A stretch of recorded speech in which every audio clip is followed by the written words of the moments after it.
Hello student, welcome to my channel. आज हम group theory की थ्योरम नंबर 4 करेंगे। प्रीवियस वीडियो में हमने थ्योरम नंबर 3 की थी। A finite semi group is which both the cancellation holds laws hold in is a group. तो ये बहुत इंपॉर्टेंट थ्योरम थी जो आपको लॉन्ग क्वेश्चन में आ सकती है। नाउ इस वीडियो में हम थ्योरम नंबर 4 करेंगे। If G is a group then the equation, तो इक्वेशन क्या होगी? AX is equal to B, YA is equal to B. Is G have unique solution in G, तो हमें क्या मिलेगा? यूनिक सोल्यूशन बनेगा। तो ये हमने प्रूव करना है। ये भी बहुत इंपॉर्टेंट थ्योरम है जो आपको 3 मार्क्स में आएगी। सिंस G क्या है, हमें गिवन है कि ग्रुप दिया हुआ है, इसका मतलब क्या है? हमारे जो 4 लॉज हैं वो एग्जिस्ट करते होंगे। Therefore A belongs to G, there exist A inverse. A inverse क्या आ गया? एग्जिस्टेंस ऑफ जो इनवर्स है वो एग्जिस्ट करता है। ये हमें गिवन है क्योंकि यहाँ पे G क्या है? ग्रुप है। There exist A inverse belongs to G such that A inverse is equal to E, A inverse equal to A। E क्या हमारा आइडेंटिटी एलिमेंट है और इसको दे दी इक्वेशन नंबर 1। प्रूफ क्या करना है कि हमारा जो इक्वेशन है वो क्या दे रहा है? यूनिक सोल्यूशन दे रहा है। Now AX is equal to A ले लिया, दोनों में प्री मल्टीप्लाई कर दी A इनवर्स के साथ। A इनवर्स A किसके इक्वल है? E के, और ये वाली term as it is. E को किसी भी टर्म से मल्टीप्लाई करो तो वो एज इट इज आ जाती है और ये टर्म एज इट इज। अब हमें क्लियर है कि A इनवर्स A किसको बिलोंग कर रहा है? G को। बाय क्लोजर प्रॉपर्टी यहाँ आप बोल सकते हो कि यहाँ पे हमें गिवन है कि G क्या हमारा ग्रुप है। तो फर्स्ट प्रॉपर्टी क्या होती है हमारी? Closure property. वो क्या कर रही है? होल्ड कर रही है। मैंने आपको पहले भी बताया कि वेल डिफाइंड का मतलब क्या होता है? क्लोजर प्रॉपर्टी ही होता है। तो अगर ये हमारा G को बिलोंग कर रहा है तो इसका मतलब the equation AX equal to A has a solution in G। अब हमने प्रूफ क्या करना है? यूनिक प्रूफ करना है। तो यूनिक के लिए क्या कर दिया? कॉन्ट्राडिक्ट लेके चलेंगे। तो हमने 2 सोल्यूशन ले लिया, x1 x2। लास्ट में क्या करेंगे? दोनों को इक्वल कर देंगे। तो यहाँ पे क्या लिख देंगे? a x1 equal to b, a x2 equal to b। ये दोनों इक्वल हैं तो हमने लेफ्ट वाले को भी इक्वल कर दिया।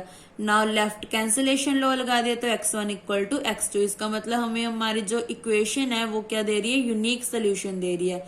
सिमिलरली हम AY is equal to B के लिए लगा देंगे जैसे हमने AX is equal to B के लिए लगाए थे, तो वो भी हमें यूनिक सोल्यूशन देगा। तो हमारा जो थ्योरम थी वो प्रूव होती है कि हमारी जो इक्वेशन है AX is equal to B,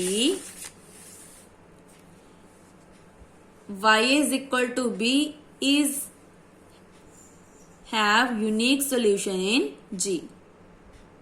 और यहाँ पे आप अपनी बुक पे ठीक कर लेना, यहाँ पे YA ही आएगा क्योंकि AX is equal to B है और YA is equal to B है, क्योंकि हम ये दोनों इक्वेशंस को ही नेक्स्ट थ्योरम में यूज करेंगे। थ्योरम नंबर 5 ये बहुत इंपॉर्टेंट है जो पंजाब यूनिवर्सिटी में आई हुई है। A semi group is in which both the equation, कौन कौन सी थी? AX is equal to B, YA is equal to B have a unique solution. ये हमने थ्योरम नंबर 4 में प्रूव कर दिया था। इज ए ग्रुप, ये जो इक्वेशंस हैं वो क्या बना रही हैं? ग्रुप बना रही हैं। यहाँ ए सेमी ग्रुप क्या बना रहा है? ग्रुप बना रहा है।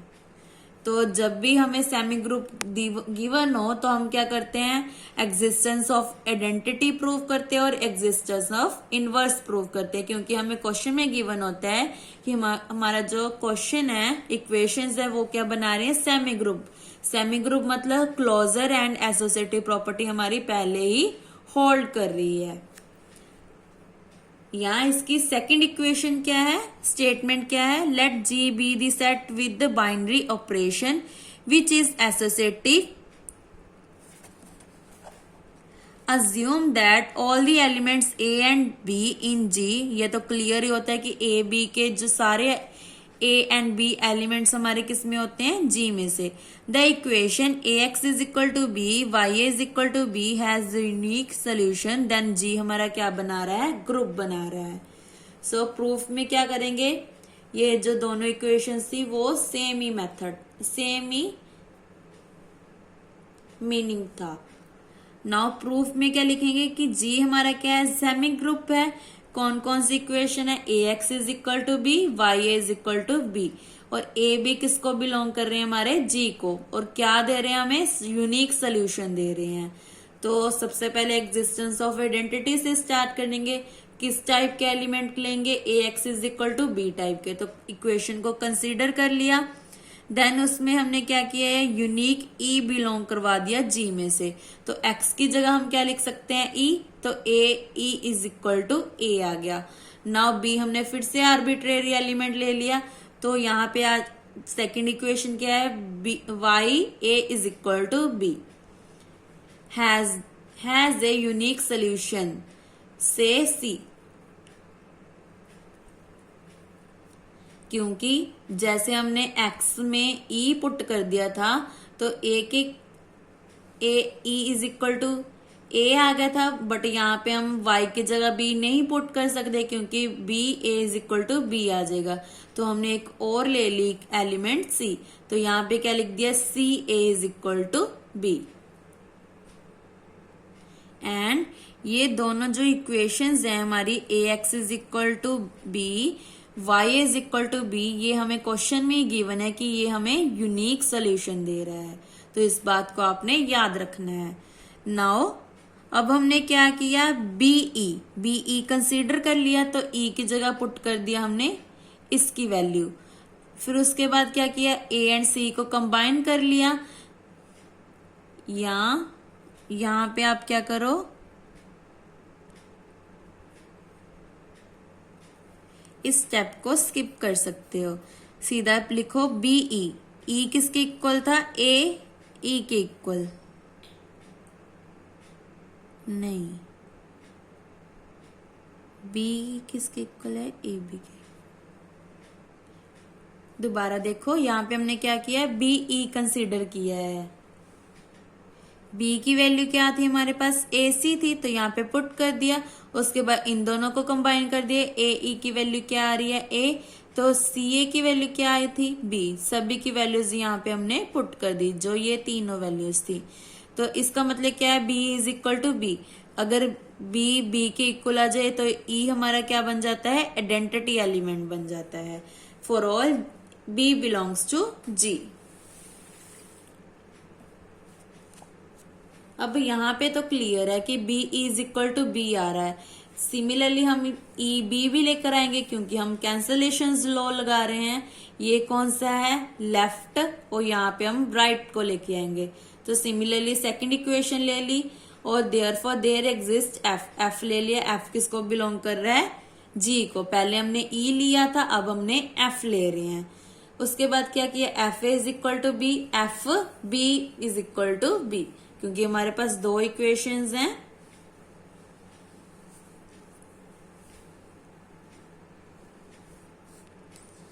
इन पर्टिकुलर एफ ई किसके इक्वल आ जाएगा, ई के, क्योंकि एफ क्या हमारा आइडेंटिटी है। Similarly also F E is equal to F.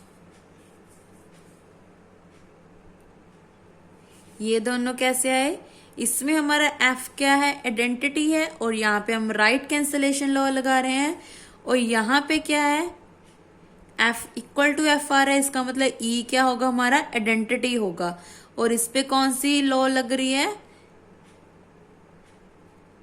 ये आगे इसका मतलब लेफ्ट वाली, लेफ्ट कैंसलेशन लॉ। तो यहां से क्लियर है कि e is equal to f आ रहा है, तो इसका मतलब क्या है, b is equal to B is equal to e b. सबसे पहले हमने क्या किया, f को एग्जिस्ट करवाया, तो वो किस टाइप का होगा, f is equal to a type का, और यहाँ पे f b is equal to b type का हो सकता है। फिर उसके बाद क्या किया, इन पर्टिकुलर f e को हम कैसे लिख सकते हैं, इक्वल टू ई। सेकेंड क्या लिख सकते हैं, f e is equal to f, यहाँ पे हमारा एफ क्या है, आइडेंटिटी है, और यहाँ पे ई आइडेंटिटी है। तो इससे क्लियर हो रहा है कि ये हमारे क्या है, आइडेंटिटी एलिमेंट है। जैसे ये स्टेप्स है वैसे आपने पेपर में लिखने हैं, क्योंकि इसमें थोड़ी सी क्रैमिंग है। इस पूरी बुक में हमने थोड़ी सी क्रैमिंग मतलब कि स्टेप्स याद रखने हैं, इसलिए आपने इस थ्योरम्स की रिटर्न प्रैक्टिस करनी है। अगर आप इसको सिंपल रीड करके जाओगे तो आप पेपर में इसके जो स्टेप्स हैं वो भूल जाओगे, इसलिए आपने इसकी एक बार रिटर्न प्रैक्टिस करनी है। एक बार खुद रीड कर लेनी है, देन उसको एक बार लिख के देखनी है, तो आपकी जो ये थ्योरम है वो पक्की हो जाएगी और एग्जाम में आपको प्रॉब्लम नहीं आएगी। नाउ एग्जिस्टेंस ऑफ इनवर्स में हमने क्या करना है, इनवर्स होल्ड करवाना है या इनवर्स को एग्जिस्ट करवाना है। तो उसके लिए क्या किया, दो इक्वेशंस है हमारे पास, a x is equal to b या a Y is equal to b. तो बी की जगह हम यहाँ पे ई ले रहे हैं। Consider the equation a x is equal to e, y A is equal to e for any a belongs to G. तो there exist a dash a double dash belongs to G such that x की जगह लिख दिया ए dash, Y की जगह लिख दिया A double dash is equal to E. Clear, क्या प्रूफ क्या करेंगे कि जो ये दोनों हैं वो क्या है, इक्वल है। अगर इक्वल आ जाता है तो हमारा जो इनवर्स है वो एग्जिस्ट कर जाएगा। तो कैसे करेंगे, ए डबल डैश को हम लिख सकते हैं ए डबल डैश ई, क्योंकि ई हमारा क्या है, आइडेंटिटी एलिमेंट है। तो इसको अगर 1 कंसीडर करके चलेंगे तो ये दोनों इक्वल ही हैं। नाउ नेक्स्ट हमने क्या किया, ई की वैल्यू को यहाँ पे पुट कर दिया ए डैश, उसके बाद इन दोनों को कंबाइन कर दिया, इन दोनों की वैल्यू क्या है ई। तो ई को किसी भी टर्म से मल्टीप्लाई करो तो इटसेल्फ आ जाता है, इसका मतलब ये दोनों क्या है, इक्वल है। तो inverse of every a belongs to G exist in G. तो इससे हमारा क्लियर हो गया कि जी हमारा क्या है, ग्रुप है। क्रोलरी क्या है, a semi group is a group. Semi group क्या है, ग्रुप बना रही है इफ एंड ओनली इफ। इसका मतलब क्या होता है कि एक बार इसको लेके जाएंगे, इसको प्रूव करेंगे, और फिर इस इक्वेशन को लेके जाएंगे, लेकर चलेंगे और इसको प्रूव करेंगे। If and only if the equations A x is equal to B, A Y is equal to B have a unique solution. तो इसमें हम क्या करेंगे, जो थ्योरम नंबर 4 और 5 है इन दोनों को कंबाइन कर देंगे और ये आपको 6 मार्क्स में आएगी। तो ये बहुत इंपॉर्टेंट है क्योंकि इसमें जो थ्योरम नंबर 4 और 5 है वो कंबाइन हो जाएंगी। तो आप पेपर में कैसे लिखोगे, सबसे पहले आप लेके चलोगे कि ए semi group is a group. तो सेमी ग्रुप को ग्रुप लेकर चलेंगे तो आप जो थ्योरम नंबर 5 है उसका सारा प्रूफ लिख दोगे। उसके बाद क्या लेकर चलेंगे कि इक्वेशंस क्या है, यूनिक सॉल्यूशंस दे रही हैं। तो उसके बाद हम ये गिवन लिख देंगे, तो ये जो सारी थ्योरम है उसको प्रूव कर देंगे। फिर लास्ट में क्या आ जाएगा कि हमारे जो दोनों इक्वेशंस है वो हमें यूनिक सॉल्यूशंस दे रही हैं। आई होप आपको ये क्रोलरी क्लियर होगी हो। Now theorem number 6। Theorem number 6 में हमारे पास क्या है, a non empty set together with a binary composition denoted multiplicatively is a group if and only if. अब फिर से इफ एंड ओनली इफ आ गया। A b c is equal to a b c, ये हमारी कौन सी है, associative property under multiplication. For all A belongs to G, there exists E belongs to G such that EA is equal to A. ये कौन सी है, existence of identity. For all A belongs to G, there exists A inverse belongs to G such that A inverse A is equal to E. तो ये कौन सी property है हमारी, existence of left inverse, या आप बोल सकते हो inverse प्रॉपर्टी। Now प्रूफ में क्या लिखेंगे, इफ जी ग्रुप है तो हमारी जो तीनों प्रॉपर्टीज है वो सेटिस्फाई होंगी, क्योंकि यहाँ पे हमारा बन गया एसोसिएटिव प्रॉपर्टी, ये आइडेंटिटी प्रॉपर्टी और ये इनवर्स प्रॉपर्टी। तो हमारी जो तीनों प्रॉपर्टीज है वो डिफाइंड होते हैं क्योंकि ये हमने डेफिनेशंस में किया है।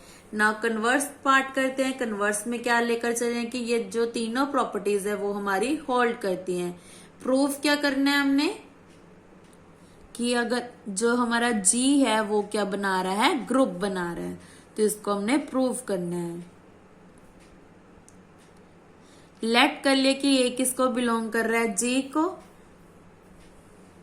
देन बाय इक्वेशन 3 में क्या है, for all A belongs to G, there exists A inverse belongs to G such that A inverse A is equal to E। तो ये सारा लिख दिया। Now also by equation number 3 इसका फिर से होल इनवर्स कर दिया, belongs to G such that इसका होल इनवर्स क्या आ जाएगा, A इनवर्स इसका होल इनवर्स A का inverse is equal to E। अब हम प्रूफ क्या करके दिखाएंगे कि A inverse A equal to E आ रहा है या नहीं आ रहा है। अगर इक्वल आ रहा है इसका मतलब इनवर्स एंड आइडेंटिटी की जो प्रॉपर्टीज हैं वो होल्ड करेंगी। तो इसको लेकर चलते हैं A इनवर्स के आगे हमने E लिख दिया, क्योंकि E को हम अगर 1 कंसीडर करके चलें तो ये दोनों इक्वल होते हैं। नाउ E की वैल्यू क्या है हमारे पास, ये वाली, इसको हम यूज कर लेंगे। सो यहाँ पे पुट कर दी ये वाली term as it is. Next step में क्या किया, ये वाली टर्म एज इट इज, इन दोनों को कंबाइन कर लिया और ये टर्म भी एज इट इज। इन दोनों की वैल्यू क्या होती है, A इनवर्स A की वैल्यू E, तो यहाँ पे हमने E पुट कर दिया, ये टर्म एज इट इज। ना E को किसी भी टर्म से मल्टीप्लाई करो वो सेम आ जाता है, तो फिर से यही बात आ गई, किसी का इनवर्स का अगर फिर से इनवर्स कर दे तो उसकी वैल्यू सेम आ जाती है A। ये हमने थ्योरम नंबर 1 के थर्ड पार्ट में किया था कि किसी के इनवर्स का फिर से इनवर्स कर दें तो वो खुद के इक्वल आ जाता है। और A inverse as it is, तो इसकी वैल्यू क्या है, E। यहाँ आप लिख सकते हो कि ये दोनों क्या हैं, इक्वल हैं। So this A inverse is equal to E is equal to A inverse, तो ये सारे क्या आ गए, इक्वल आ गए। Further A E is equal to E की वैल्यू क्या है, A इनवर्स A, इन दोनों को कंबाइन कर लिए, इसकी वैल्यू भी E, तो ये एज इट इज, तो E A is equal to A, तो इसका मतलब क्या है, A E is equal to A, तो यहाँ पे E A is equal to A आ गया, A E is equal to A आ गया। तो ये कौन सी प्रॉपर्टी है हमारी, एग्जिस्टेंस ऑफ आइडेंटिटी, क्योंकि हम लेके चले थे कि हमारा जो इनवर्स प्रॉपर्टी है वो होल्ड कर रही है। प्रूफ क्या कर रहे थे कि एग्जिस्टेंस ऑफ आइडेंटिटी होल्ड कर रही है या नहीं कर रही है, तो एग्जिस्टेंस ऑफ आइडेंटिटी भी होल्ड करती है। तो इसका मतलब क्या है कि जी हमारा क्या है, ग्रुप है। तो इससे हमारी जो थ्योरम नंबर 6 है वो कंप्लीट होती है। ये बहुत इंपॉर्टेंट थ्योरम है, जिसमें हमने क्या किया था, पहले हम लेके चले थे कि जी क्या है, ग्रुप है, तो हमने जो तीनों प्रॉपर्टीज थे, जो कौन सी थी, लेफ्ट आइडेंटिटी की, वो बाय डेफिनेशन प्रूव कर दी थी। उसके बाद कन्वर्स में क्या लेके चले कि हमारी जो तीनों प्रॉपर्टीज है वो होल्ड कर रही हैं, तो हमने प्रूफ क्या कर दिया कि जी क्या है, ग्रुप है। नाउ थ्योरम नंबर 7 में क्या गिवन है, a non empty set G together with binary composition denoted multiplicatively is a group. G क्या गिवन है कि ग्रुप गिवन है, इफ एंड जी क्या है, हमारा ग्रुप है इफ एंड ओनली इफ, अगर हमारी तीनों प्रॉपर्टीज होल्ड करती हो under right identity and right inverse. पहले क्या थी, लेफ्ट, अब हमारी है राइट। तो ये भी सेम थ्योरम है जैसे हमने थ्योरम नंबर 6 की थी। तो यहाँ पे आपने क्या करना है,